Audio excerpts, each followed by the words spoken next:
Video जो हम लेकर आ चुके हैं आप सभी के लिए क्लास 10th वालों के लिए यहाँ पे सेकेंडरी स्कूल एग्जामिनेशन जो इस बार मैट्रिक बोर्ड देने वाले हैं उसके लिए यहाँ पे गणित के हम लोग यहाँ पे 100 ऑब्जेक्टिव आप लोगों से पूछे जाएंगे, जिसमें से हम लोग को 50 का ही जवाब देना रहेगा। 30 आपका लघु उत्तर रहेंगे 100 टाइप क्वेश्चन, जिसमें से 15 का मतलब दोगुने विकल्प के साथ क्वेश्चन आएंगे। पूर्णांक आप लोग को 100 मार्क्स दिया जाएगा। और यहाँ पे जितने भी मैं आप लोग को MCQ टाइप क्वेश्चन बताऊंगा ये सारे के सारे वायरल टाइप क्वेश्चंस है और आप सभी के एग्जाम्स में लगातार प्रीवियस ईयर्स में कई बार पूछे जा रहे हैं, ठीक है ना। तो ये सारे क्वेश्चन आप लोग को हूबहू यहाँ से मिलेंगे ही मिलेंगे, इसलिए वीडियो को अंत तक जरूर देखना और वीडियो को लाइक करके शेयर जरूर कर देना, ठीक है। तो चलिए हम लोग एक एक प्रश्न को देखते हैं। और ये वेबसाइट है, इस वेबसाइट पर जाके पढ़ाई कर सकते हो, प्रैक्टिस सेट कर सकते हो, गूगल पे लिखना या फिर लिंक आपको वीडियो के डिस्क्रिप्शन में दिया गया है। तो चलिए हम लोग यहाँ पे पहला क्वेश्चन की ओर हमारे पास यहाँ पे पहला प्रश्न है, क्या कहा गया है कि किसी त्रिभुज ABC में AC स्क्वायर बराबर AB square plus BC square है तो कोण B का वैल्यू क्या होगा, ठीक है। तो देखिए मान लेते हैं कि कोई त्रिभुज हम लोग बनाते हैं, यहाँ पे मान लेते हैं ये A है और ये B है और ये C है आपका, ठीक है ना। तो देखिए यहाँ पे AC स्क्वायर मतलब इसका स्क्वायर दिया गया है, AC स्क्वायर ये वाला हुआ ना। तो AC स्क्वायर जो है यहाँ पे वो बराबर है AB square plus BC square का, ठीक है ना। तो कोण B का वैल्यू क्या होगा, ये आपको जो शर्त होता है ये पाइथागोरस प्रमेय होता है। और ये पाइथागोरस प्रमेय तभी होगा जब यहाँ पे ये एक जो कोण होगा वो 90 डिग्री के बराबर होगा। अगर कोण भी 90 डिग्री मानते हैं तो यहाँ से ये सामने वाला जो भुजा हो जाएगा वो कर्ण हो जाएगा AC। तो AC का स्क्वायर जो होता है कर्ण का स्क्वायर वो लंब स्क्वायर और आधार का क्या होता है स्क्वायर के बराबर होता है, ठीक है ना। तो यहाँ से हम लोग क्या पता किए कि कोण B का जो वैल्यू है वो 90 डिग्री के बराबर है। तो यहाँ पे एक का ऑप्शन नंबर D यहाँ पे राइट आंसर हो जाएगी, ठीक है। सेकेंड नंबर हमारे पास प्रश्न है, कहा गया है कि प्रायिकता का अधिकतम मान कितना होता है। देखिए प्रायिकता का जो अधिकतम मान होगा वो 1 होगा, ठीक है। और न्यूनतम मान जब पूछा जाएगा न्यूनतम तो 0 होगा और अधिकतम जब पूछा जाएगा आप लोगों से तो अधिकतम जो होता है वो 1 के बराबर होता है। तो यहाँ पे अधिकतम पूछा गया था तो 1 यहाँ पे राइट आंसर हो जाएगी। थर्ड नंबर हमारे पास प्रश्न है, कहा गया है कि बिंदु 4,-2 और 6,4 को मिलाने वाली रेखाखंड के मध्य बिंदु का निर्देशांक क्या होगा। सिंपल प्रश्न है, कहा गया है कि कोई बिंदु है 2 A और B मान लेते हैं और इसका निर्देशांक दिया गया है 4,-2 और ये इसका निर्देशांक दिया गया है 6,4। इसमें C कोई मध्य बिंदु है तो C का निर्देशांक x, y मान लेते हैं। तो x, y का यहाँ पे निर्देशांक बताना है। तो x का मान निकालने के लिए यहाँ से हम लोग क्या करेंगे, ये x वाला जो टर्म है x1 प्लस x, इसका जो फार्मूला था x1 प्लस x2/2 और उसी तरीके से y निर्देशांक निकालेंगे तो y1 प्लस y2/2 होगा, ठीक है। तो यहाँ से x1 4 प्लस 6/2 तो यहाँ पे 5 और यहाँ पे -2 प्लस 4 प्लस 2 इसका 1 मान आ जाएगा, ठीक है ना। तो x, y जो होगा वो 5,1 यहाँ पे आंसर आ जाएगा। जो ऑप्शन नंबर आपका बी में है यही इसका करेक्ट आंसर हो जाएगी, ठीक है। नेक्स्ट हमारे पास कि साइन 90 डिग्री माइनस A किसके बराबर होता है। तो देखिए साइन 90 डिग्री माइनस जो A होगा या फिर थीटा वो आपको कॉस A के बराबर हो जाता है। तो इसको याद रखिएगा, यहाँ पे ऑप्शन नंबर D हो जाएगा। अगर कॉस 90 डिग्री माइनस A होगा यहाँ पे तो इसका मान जो वो साइन A के बराबर हो जाता है। क्या होता है साइन A के बराबर। तो 4 का ऑप्शन नंबर आपको D जो है ये राइट आंसर हो जाएगी। नेक्स्ट देखते हैं फिफ्थ नंबर, कहा गया कि वृत्त के परिधि एवं व्यास का अनुपात कितना होता है। तो देखिए वृत्त की परिधि, ठीक है, मान लेते हैं कोई वृत्त है आपका, तो वृत्त की परिधि ये त्रिज्या है, ठीक है, R मान लेते हैं और O है ये केंद्र इसका। तो परिधि जो होता है कोई किसी भी वृत्त का वो होता है 2πr और आपका जो व्यास जो होता है वो 2r के बराबर होता है, मतलब 2 गुने त्रिज्या के बराबर। त्रिज्या के 2 गुने को हम लोग क्या बोलेंगे, व्यास बोलेंगे। तो इसी का अनुपात पूछा गया था हम लोगों से। तो अनुपात बराबर परिधि बट्टा में व्यास, तो 2r।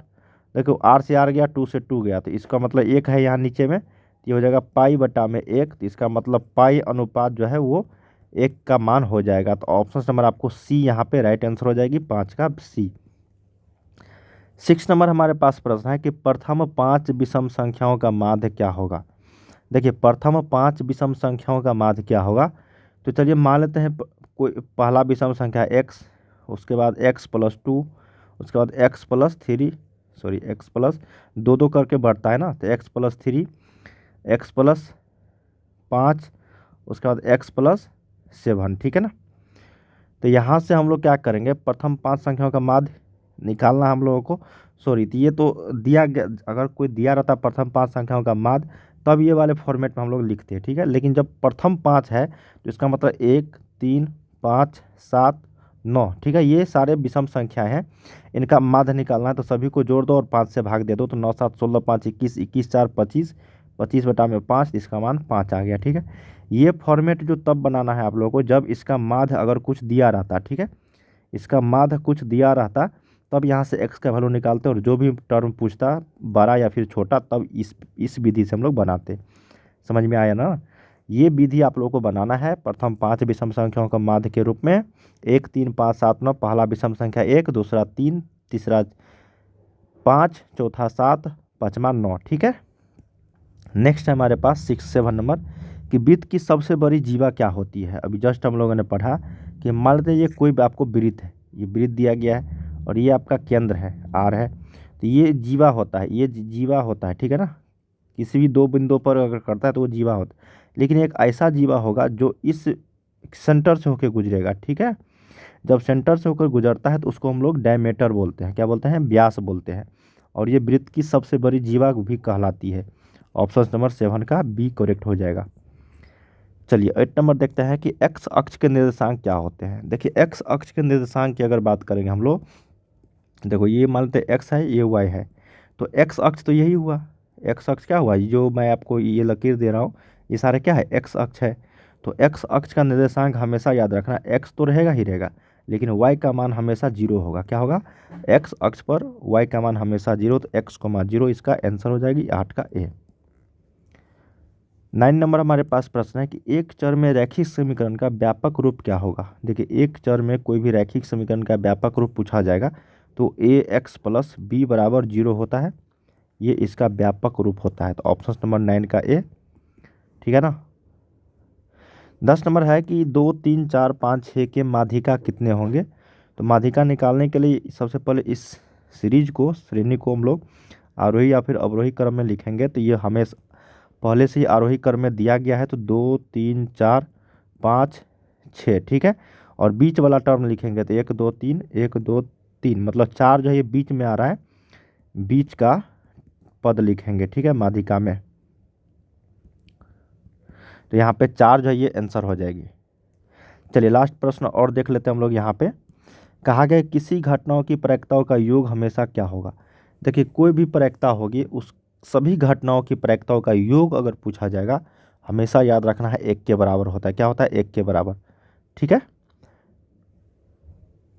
अगला प्रश्न हमारे पास कि यदि समीकरण के x square plus 6x plus 9 के बराबर 0 के मूलों का योग और गुणनफल समान होता है तो के का मान क्या होगा। बहुत ही सिंपल है, ये इक्वेशन दिया गया हम लोगों को के x square plus 6x plus 9 के बराबर 0, ठीक है। मूलों का योग हम लोग को निकालना है, तो मूलों का योग मान लेते हैं, मूल अल्फा और बीटा है तो alpha plus beta minus B upon A होगा, यहाँ से -6 अपॉन के हो जाएगा, ठीक है।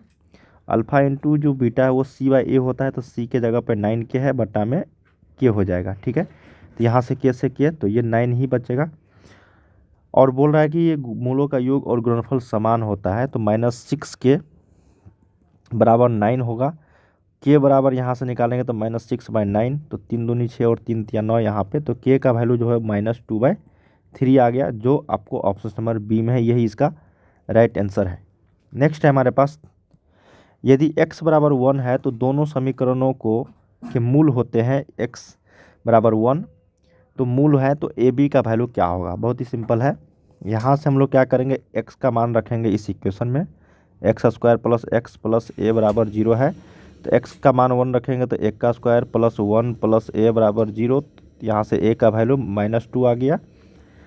अब यहाँ पे x का वैल्यू इस इक्वेशन में रखेंगे, B x square plus B x plus 3 बराबर 0 है, तो यहाँ से हम लोग x का वैल्यू रखेंगे तो ये b हो जाएगा, प्लस b प्लस 3 बराबर 0, तो x यहाँ से हम लोग क्या करेंगे, ये हो जाएगा आपका 2b, ठीक है। क्या हो जाएगा, 2b बराबर -3, तो b का वैल्यू -3/2, ठीक है। और यहाँ से ए बी का वैल्यू पूछा गया, तो ए का वैल्यू -2 गुने बी का वैल्यू -3/2 आया, तो 2 से 2 गया, माइनस माइनस प्लस हो गया, तो +3 आपका यहाँ पे आंसर जो है ये हो जाएगी। नेक्स्ट है यहाँ पे कि यदि 2 के पावर x प्लस वाई बराबर 2 के पावर x माइनस वाई बराबर 2 के पावर 3/2 हो तो y का वैल्यू क्या होगी। तो देखिए जब तीनों का आपको इक्वेशन यहाँ पे क्या है, बेस से सेम है, 2 2 2 पावर क्या होगा, इक्वल हो जाएगा सभी के।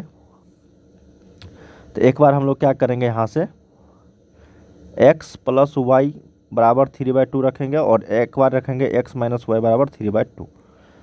दोनों कट जाएगा आपस में, जोड़ेंगे तो या फिर घटाएंगे तो, ठीक है। तो यहाँ पे y का जो वैल्यू हो जाएगा वो दोनों को जोड़ेंगे तो ये y से y चला गया, 2x बराबर ये हो जाएगा आपका 3/2 प्लस 3/2, ये हो जाएगा 6/2, 3 आ जाएगा इसका आंसर। तो x बराबर यहाँ पे 3/2 आ गया, ठीक है। जब x प्लस वाई का मान 3/2 दिया गया है तो x का वैल्यू यहाँ पे 3/2 है, तो y बराबर ऑलरेडी क्या होगा यहाँ पे 0 हो जाएगा, ठीक है। तो यहाँ से y का वैल्यू हम लोगों से पूछा गया था, तो y का मान 0 यहाँ पे आंसर हो जाएगी। चलिए अगला बात देख लेते हैं कि cos थीटा गुने कोसेक थीटा का वैल्यू क्या होगा। तो cos थीटा कोसेक थीटा को हम लोग लिख सकते हैं 1/sin थीटा, तो ये हो जाएगा cos थीटा बटा में sin थीटा, इसका मान होता है cot थीटा के बराबर, जो ऑप्शन नंबर आपको बी में है। तो हम लोगों ने यहाँ पे 1 से लेकर 15 तक प्रश्न किए हैं, जो आप सभी के बोर्ड परीक्षा के लिए काफ़ी इंपॉर्टेंट था, और यहाँ से लगातार कई सारे प्रश्न प्रीवियस ईयर्स में पूछते आ रहे हैं, ठीक है। तो चलिए मिलते हैं हम लोग अगले वीडियो में, तब तक आप लोग पढ़ाई करते रहिए, और वेबसाइट का लिंक है वीडियो के डिस्क्रिप्शन में, जाके यहाँ पे प्रैक्टिस करना, ठीक है।